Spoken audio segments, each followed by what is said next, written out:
मैंने ये पहले ही बना दिया है, electron transport system,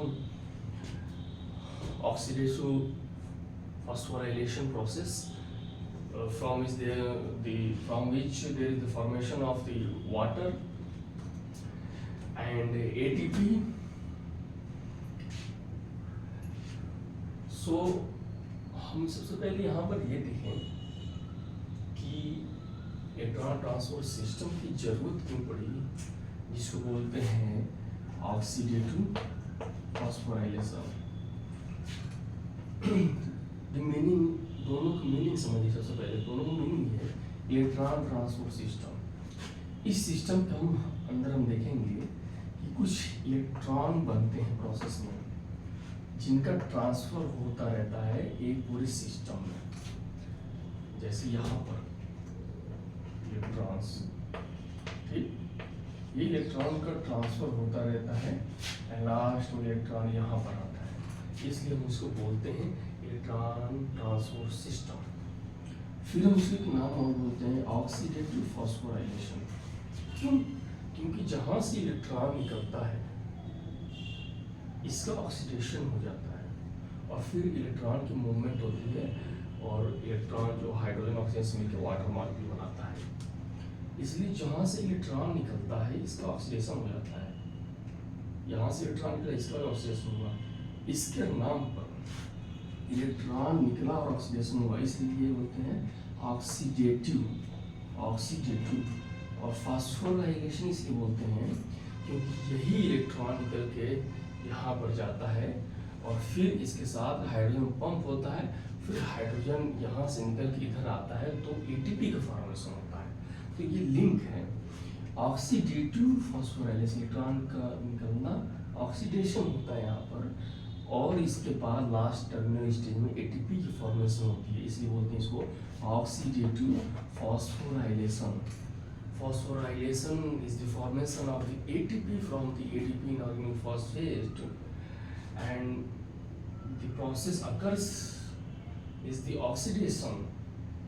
So we called this process oxidative phosphorylation, and this occurs through the electrons movement in the electrons transport system. So let's understand the concept behind it. सबसे पहले हमने देखा कि हमने इसी साइकिल से माइटोकॉन्ड्रियल मैट्रिक्स के अंदर NADH और FADH2 इन दो मॉलिक्यूल्स बनाए थे और हमने कहा था वहाँ पर कि ATP कुछ बने थे और कुछ मॉलिक्यूल इनके बने थे। तो हमने कहा ये बाद में ATP को जनरेट करेंगे, यानी हम इन्हीं सब से ATP का फॉर्मेशन करेंगे in the process called oxidative phosphorylation। तो इनसे ATP बनता कैसे है? ATP बनने के लिए हमको ADP प्लस इनऑर्गेनिक फॉस्फेट की नीड होती है और इससे हम ATP बनाते हैं, ठीक। लेकिन इससे NADH या FADH2 का इतनी कॉम्प्लेक्स प्रोसेस से क्या मतलब है? मतलब है ये जो फॉर्मेशन होता है ये इतनी आसानी से नहीं होती है यहाँ पर। इसके लिए हमको एक hydrogen ion H+ ion gradient एक मेम्ब्रेन के थ्रू डेवलप करनी होती है। मेम्ब्रेन के through hydrogen ion concentration gradient develop करनी होती है और जब इस ग्रेडियंट को ब्रेक करके hydrogen ion higher redox potential से लोअर रिडक्स पोटेंशियल की तरफ आया, हायर एनर्जी से लोअर एनर्जी की तरफ आएगा, जब मेम्ब्रेन के थ्रू इस ग्रेडियंट को ब्रेक करके तो यहाँ पर ADP एक्टिवेट हो जाएगा, जो इनऑर्गेनिक फॉस्फेट से मिल के, ठीक, और जो एनर्जी निकला उससे मिल के, जो एनर्जी निकला आने में हाइड्रोजन आयन को यहाँ से आने में, उसको ब्रेक डाउन करके ये यहाँ पर ATP की फॉर्मेशन होती है। तो जब तक H+ आयन ग्रेडियंट डेवलप नहीं होगा मेम्ब्रेन के थ्रू, तब तक जो ग्रेडियंट को हम ब्रेक डाउन नहीं कर पाएंगे। इसलिए ग्रेडियंट ब्रेक डाउन करके ATP का फॉर्मेशन करना बहुत जरूरी है और इसके लिए सबसे एसेंशियल प्रोसेस होती है कि हाइड्रोजन आयन ग्रेडियंट डेवलप तो करें। और हाइड्रोजन आयन ग्रेडियंट डेवलप कैसे होगा, जहाँ से हाइड्रोजन आयन आएंगे तो NaDH और FADH के पास हाइड्रोजन है, हाइड्रोजन कैरियर है, ये खुद ऑक्सीडाइज हो जाते हैं और यहाँ से H+ आयन निकल के इन पंप के थ्रू जाता है, यानी कि ये इनके पास इलेक्ट्रॉन भी है और हाइड्रोजन भी है, दोनों का प्रोवाइड, दोनों की नीड पर इलेक्ट्रॉन मूवमेंट होता है, ये टर्मिनल स्टेज पर जाता है और हाइड्रोजन की जरूरत पड़ती है प्रोटीन, जितने हैं ना ये, इनको हम प्रोटीन कॉम्प्लेक्सेस बोलते हैं, complex 1, complex 2, complex 3, complex 4 and 5th complex वहाँ पर आता है जहाँ पर ATP का फॉर्मेशन होता है, सबसे लास्ट में आएगा वो हम बाद में बताएंगे। इलेक्ट्रॉन मूवमेंट बस यहीं तक होता है, इसके बाद इलेक्ट्रॉन मूवमेंट नहीं होता है, इसके बाद जो भी प्रोसेस होती है वो ग्रेडियंट को ब्रेक डाउन करके ATP का फॉर्मेशन होता है और वहाँ पर ATP सिंथेज जो होती है कॉम्प्लेक्स नंबर 5 होती है, जो इसको प्रोसेस में हेल्प करती है एंड फैसिलिटेटेड डिफ्यूजन के थ्रू ये प्रोसेस होती है। वहाँ पर F0 F1 स्ट्रक्चर्स होते हैं, है ना, ये F0 F1 स्ट्रक्चर होते हैं और वो आपको बाद में बताएंगे। तो सबसे पहले यहाँ पर समझेंगे कि ये जो होते हैं NaDH और FADH, हमारे पास यही दो मॉलिक्यूल्स थे हाई एनर्जी कंपाउंड। ये क्या है, हाई एनर्जी कंपाउंड है, हाइड्रोजन और इलेक्ट्रॉन डोनर है। क्या है, हाई एनर्जी कंपाउंड है और हाइड्रोजन और इलेक्ट्रॉन डोनर है। ये खुद ऑक्सीडाइज हो जाता है NAD में, खुद ऑक्सीडाइज होता है NAD+ में, और ये भी ऑक्सीडाइज होता है FAD+ में, FADH2 से। यहाँ से जो जितने ये कॉम्प्लेक्सेस हैं, ये कॉम्प्लेक्स है जो inner membrane, mitochondrial inner membrane, ये जो पूरा है, ये एक मेम्ब्रेन जो होती है, एक मेम्ब्रेन ऐसे होती है, लेकिन इसको जो जूम करेंगे तो ये बड़ा दिखेगा ऐसे, है ना। तो मेम्ब्रेन के अंदर ये प्रोसेस चल रही है, ये मैट्रिक्स साइड है, ये इनर मेम्ब्रेन है, और ये जो स्पेस है ये इसके बाहर एक मेम्ब्रेन है, आउटर मेम्ब्रेन, ये आप समझ जाइए, ये आउटर मेम्ब्रेन है, this is the outer membrane, और ये है इंटर मेम्ब्रेन है। इनर मेम्ब्रेन आउटर मेम्ब्रेन के बीच की स्पेस है, जिसमें H+ आयन कंसंट्रेशन बढ़ता जाता है। तो ये जो प्रोटीन पंपर हैं, जो ये कॉम्प्लेक्सेज हैं, प्रोटीन कॉम्प्लेक्सेज जो हैं, ये H+ आयन पंपर है। H+ आयन जो यहाँ से रिलीज हुए हैं, ठीक है, इनको ये पंप करता है इंटरमेम्ब्रेन स्पेस में, इनको ये पंप करता है इंटरमेम्ब्रेन स्पेस में। यहाँ पर H+ आयन कंसंट्रेशन घटती जाती है और यहाँ बढ़ती जाती है, तो एक ग्रेडियंट डेवलप होने लगता है यहाँ पर। लेकिन फिर साथ ही साथ क्या प्रोसेस होती है, हाइड्रोजन आयन मूवमेंट होता ही है, लेकिन हाइड्रोजन आयन मूवमेंट होता है तो डायरेक्ट हो जाता है बाहर की तरफ, यानी कि इंटरमेम्ब्रेन स्पेस में। लेकिन इलेक्ट्रॉन की मूवमेंट जो होती है ये कॉम्प्लेक्स के थ्रू होती है, ये लाइन चलती सीधे मेम्ब्रेन के सीधे सीधे लाइन में ऐसे चलती है कॉम्प्लेक्सेस के थ्रू।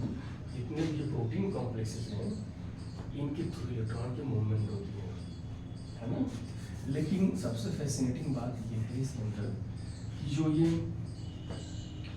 कॉम्प्लेक्सेस होते हैं, प्रोटीन जिनमें होते हैं, स्ट्रक्चर होते हैं, प्रोटीन कॉम्प्लेक्सेस होते हैं, इसमें से ये 5 कॉम्प्लेक्स होती हैं, जिनमें हम यहाँ पे 4 हुआ है, 5वां ATP सिंथेज होता है, 5 कॉम्प्लेक्स होती है। सबसे पहले एक होते हैं NADH डिहाइड्रोजिनेज, दूसरे को कहते हैं सक्सिनेट डिहाइड्रोजिनेज, तीसरे को कहते हैं साइटोक्रोम B1 कॉम्प्लेक्स, एंड चौथे को कहते हैं साइटोक्रोम C ऑक्सीडेज। हम आगे थोड़ा बता देंगे, एक बार यहाँ पे लिख दे रहे हैं, जो कहते हैं NADH डिहाइड्रोजिनेज। मेरी बात सुनिएगा आप, NADH dehydrogenase, succinate dehydrogenase, cytochrome B1 complex and cytochrome C oxidase. ये सब कॉम्प्लेक्सेस हैं जो प्रोटीन कॉम्प्लेक्स बताए हैं, जो हेल्प करते हैं इलेक्ट्रॉन मूवमेंट में, है ना। देखिएगा इसके आगे क्या प्रोसेस होती है। तो इलेक्ट्रॉन जो यहाँ से रिलीज हुआ, ठीक, निकल आया, ये कॉम्प्लेक्स 1 के थ्रू निकल के आया ये Q के पास, UB Q बोलते हैं, यूबिक्विनोन बोलते हैं, यूबिक्विनोन है ना। तो ये क्यू जो कैरियर होता है, जो क्यू होता है, ये यूबिक्विनोन का क्यू, ये मोबाइल इलेक्ट्रॉन ट्रांसफर, मोबाइल का मतलब क्या है, ये जितने प्रोटीन कॉम्प्लेक्स हैं जो हेल्प करते हैं इलेक्ट्रॉन मूवमेंट में, ये सब स्टैटिक होते हैं, अपनी पोजीशन पर स्टैटिक होते हैं। लेकिन ये क्यू और ये साइटोक्रोम सी, क्यू यूबिक्विनोन और साइटोक्रोम सी, ये दोनों जो होते हैं ये मोबाइल इलेक्ट्रॉन ट्रांसफर होते हैं, यानी कि ये इलेक्ट्रॉन लेकर और डिस्प्लेस होते हैं, इलेक्ट्रॉन को यहाँ से लेते हैं, एक्सेप्ट करते हैं और इसके पास आके इसको पास करते हैं। फिर ये इलेक्ट्रॉन जो लेता है ये साइटोक्रोम सी के पास आता है, और साइटोक्रोम सी के पास जब इलेक्ट्रॉन आता है तो ये खुद अपने पोजीशन से डिस्प्लेस होके और इसके पास भेजता है कॉम्प्लेक्स 4 के पास, और कॉम्प्लेक्स 4 से इलेक्ट्रॉन मूवमेंट यहाँ पर आ जाती है। हम देखते हैं ये मोबाइल इलेक्ट्रॉन कैरियर होते हैं, मोबाइल इलेक्ट्रॉन कैरियर होते हैं Q and cytochrome C. Q जो होता है इसका पोजीशन देखिएगा इन दोनों के बीच में होती है 1 to 3, और जो ये साइटोक्रोम सी होता है ये आउटर मेम्ब्रेन पर होती है, मेम्ब्रेन के आउटर साइड पर होती है। जो ये इनर मेम्ब्रेन है इसके आउटर साइड पर होती है, आउटर मेम्ब्रेन नहीं होता क्योंकि जो पूरी प्रोसेस होती है इनर मेम्ब्रेन में हो रही है, लेकिन इनर मेम्ब्रेन मान लीजिए है, इनर मेम्ब्रेन के आउटर सरफेस पर होती है साइटोक्रोम सी, और ये दोनों मोबाइल होते हैं, यानी कि खुद डिस्प्लेस होते हैं पोजीशन से अपना, है ना। ये याद रखना, ठीक है, ये बड़ी जरूरी है, ठीक। उसके बाद से यहाँ से इलेक्ट्रॉन मूवमेंट है, यहाँ से इलेक्ट्रॉन मूवमेंट करके फिर ये लेके यहाँ पे आ रहा है, ठीक है ना, और फिर ये इलेक्ट्रॉन ट्रांसफर इसको करें, और फिर ये जो होता है cytochrome C protein complex number 3rd और 4th के बीच में होता है साइटोक्रोम सी। साइटोक्रोम सी की पोजीशन होती है 3rd और 4th के बीच में, आउटर पोजीशन पर, यानी कि आउटर सरफेस पर होती है, मेम्ब्रेन की आउटर सरफेस पर होती है, और 3rd और 4th के बीच में होती है, और ये मोबाइल इलेक्ट्रॉन कैरियर ना। तो और साथ ही साथ ये जो हाइड्रोजन को पंप करके आते हैं, यहाँ पे हाइड्रोजन पंप यहाँ पे है, यहाँ भी हाइड्रोजन पंप होकर यहाँ पे है, इसलिए यहाँ पर H+ आयन कंसंट्रेशन बढ़ती जाती है और यहाँ कम होता जाता है, तो एक ग्रेडियंट डेवलप होता जाता है, और यहाँ तक आते यहाँ पर काफ़ी H+ आयन कंसंट्रेशन बढ़ जाती है, और यहाँ पर जो इलेक्ट्रॉन मूव करके यहाँ पर आया है, इलेक्ट्रॉन मूवमेंट के थ्रू जो यहाँ पे आया है, और जो मैट्रिक्स के अंदर जो H+ आयन कंसंट्रेशन है, जो मैट्रिक्स के अंदर H+ आयन कंसंट्रेशन है, ये दोनों ऑक्सीजन, ये ऑक्सीजन है। अभी तक रेस्पिरेशन में हमने ऑक्सीजन का कहीं जिक्र नहीं किया, ना ग्लाइकोलाइसिस में कोई ऑक्सीजन का रोल है, ना TCA साइकिल में ऑक्सीजन का रोल है। ऑक्सीजन का रोल ETS में आता है। ETS में भी सबसे टर्मिनल स्टेज पे जो इलेक्ट्रॉन और हाइड्रोजन एक्सेप्टर का काम करता है, final electron acceptor is the oxygen in ETS cycle, terminal stage है ये, और इन दोनों से ऑक्सीजन मिलकर वाटर का फॉर्मेशन करता है। और यहाँ पर ETS हम देख रहे हैं कि फाइनली ऑक्सीजन जो होता है इलेक्ट्रॉन और हाइड्रोजन आयन को एक्सेप्ट करके वाटर का फॉर्मेशन करता है ना। तो फाइनल इलेक्ट्रॉन एक्सेप्टर जो होता है ऑक्सीजन होता है यहाँ पर, और प्रोडक्ट जो बनता है यहाँ पर कॉम्प्लेक्स नंबर 4 के आने के, कॉम्प्लेक्स नंबर 4 से जो मूवमेंट के थ्रू इलेक्ट्रॉन आता है, वहाँ से जब ऑक्सीजन मिलता है H+ आयन के साथ, तो वहाँ पर वाटर का फॉर्मेशन होता है। ये टर्मिनल रिएक्शन यहाँ पर इलेक्ट्रॉन का जो भी मूवमेंट था वो खत्म हो जाता है, ठीक। और जो H+ आयन ग्रेडियंट अभी भी डेवलप है यहाँ से, तो यहाँ पर H+ आयन कंसंट्रेशन इसकी वजह से और कम हो जाती है, लेकिन अभी ATP का फॉर्मेशन नहीं हुआ, क्योंकि ATP का फॉर्मेशन सबसे लास्ट प्रोसेस है ETS में। अभी तक हम लोगों ने देखा कि कैसे प्रोटॉन ग्रेडियंट डेवलप हो रहा है मेम्ब्रेन के थ्रू, ठीक, जो कि हमको नीड थी, क्योंकि बिना प्रोटॉन ग्रेडियंट डेवलप किए बिना हम ATP का फॉर्मेशन नहीं कर सकते। There is a compulsory need of the proton gradient for the formation of the ATP। So और जो इलेक्ट्रॉन्स मूव होकर गई, उस इलेक्ट्रॉन का यूटिलाइजेशन हमने कर लिया यहाँ पर, ऑक्सीजन से मिलाकर यहाँ पर हमने वाटर का फॉर्मेशन कर दिया, तो इलेक्ट्रॉन की रोल खत्म। अब हमारा रोल क्या है, H+ आयन जो हमने ग्रेडियंट सेटअप किया है, इस ये आगे क्या करेगा, तो आगे ये ATP का फॉर्मेशन करेगा, ये ब्रेक डाउन होके अगेन मैट्रिक्स के अंदर आएगा, है ना। ये हम आपको आगे बताएंगे, जो H+ आयन है ना, ये अगेन आएगा इसके अंदर, लेकिन अब ऐसे नहीं आएगा, ये प्रोटीन पंप के थ्रू नहीं, बल्कि 5th कॉम्प्लेक्स के थ्रू आएगा, जिसको बोलते हैं ATP सिंथेज। और वहाँ पर ADP ऑर्गेनो फॉस्फोरेशन में ATP फॉर्मेशन होता है, फिर हम कहते हैं oxidative phosphorylation. In the process of the oxidative phosphorylation there is formation of the water and ATP।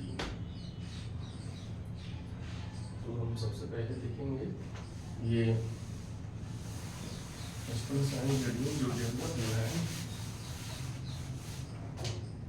जो हमने देखा था ये, ठीक है, आउटर मेम्ब्रेन, और हमने ये देखा था, है ना, ये हमने देखा था इनर मेम्ब्रेन, क्या इनर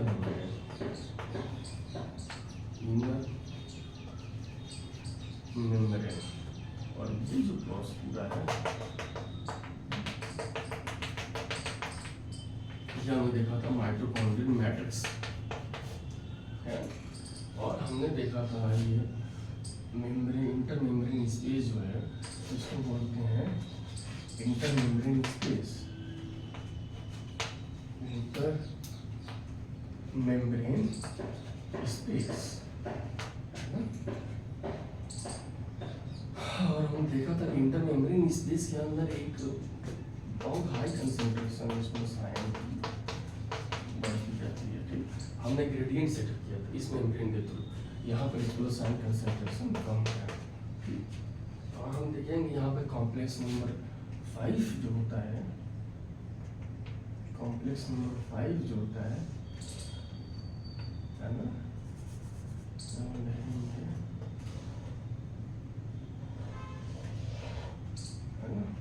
कॉम्प्लेक्स 5 जो होता है, कॉम्प्लेक्स नंबर 5 ऐसे लिखिए, कॉम्प्लेक्स 5 जो होता है, कॉम्प्लेक्स 5 जो होता है, इसको बोलते हैं ATP सिंथेज, ATP सिंथेज बोलते हैं, ठीक। F0 F1 ठीक, ये होता है कॉम्प्लेक्स, ठीक। और यहाँ पर क्या देखते हैं हम, जो प्रोटॉन ग्रेडियंट डेवलप हुआ, इसका ब्रेकडाउन यहाँ पर जो H+ आयन की तरह आएगा, मैट्रिक्स के अंदर आता है ये H+ आयन, ठीक। तो H+ आयन उधर आएगा, तो H+ आयन जैसे यहाँ पर होता है, ये होता है F0 और ये नाम होते हैं, है ना। और जैसे मैट्रिक्स के अंदर ये आता है, यहाँ पर ये एक्टिवेट हो जाता है उस टाइम पर ये, और जिस मैट्रिक्स में आता है यहाँ पर तुरंत ADP इनऑर्गेनिक फॉस्फेट से मिलके ATP का फॉर्मेशन करती है। क्यों? क्योंकि यहाँ पर हाई एनर्जी स्टेट में होता है, लोअर एनर्जी स्टेट में आता है, इससे ये एक्टिवेट होके इसको एनर्जाइज कर देता है, और इस रिएक्शन को फैसिलिटेट करता है, और इस रिएक्शन को फैसिलिटेट करता है ये प्रोसेस ग्रेडियंट का ब्रेकडाउन, जिसकी वजह से ATP का फॉर्मेशन होता है ना। कॉम्प्लेक्स नंबर 5 बोलते हैं ATP सिंथेज को, है। यहाँ पर ATP का फॉर्मेशन हो जा रहा है, तो हमारा जो गोल था ATP का फॉर्मेशन, ये फॉस्फोराइलेशन रिएक्शन ये है, इसको बोलते हैं फॉस्फोराइलेशन रिएक्शन। यहाँ पर हमारा गोल कंप्लीट हो जाता है,